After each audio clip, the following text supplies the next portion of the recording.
Hello friend, आज आम्ही आलो होतो एक हॉटेलमध्ये.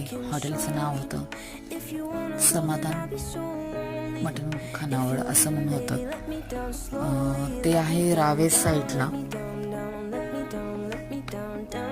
खूप दिवसापासून इच्छा होती की मटण भाकरी खाण्याची इच्छा होती. सो आज आम्ही फॅमिली आलो आहोत. तर तुम्हाला इथे दिसू शकतं ह्याचं नाव समाधान मटण भाकरी म्हणून. खूप फेमस आहे इथे. गुगललाही तुम्ही सर्च करताना मॅप टाकताना तुम्हाला त्याचं लोकेशन कळेल.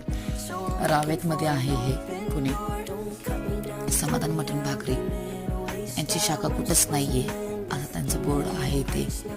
आणि ज्यावेळेस आम्ही तिथे गेलो तर तिथं एकदम गावासारखं फील आलं. म्हणजे की तिथे पूर्ण ते हॉटेल पूर्ण शेणाने सारवलं होतं. आणि प्लस या काकूने छानपैकी अशी रांगोळी तिथे काढली होती.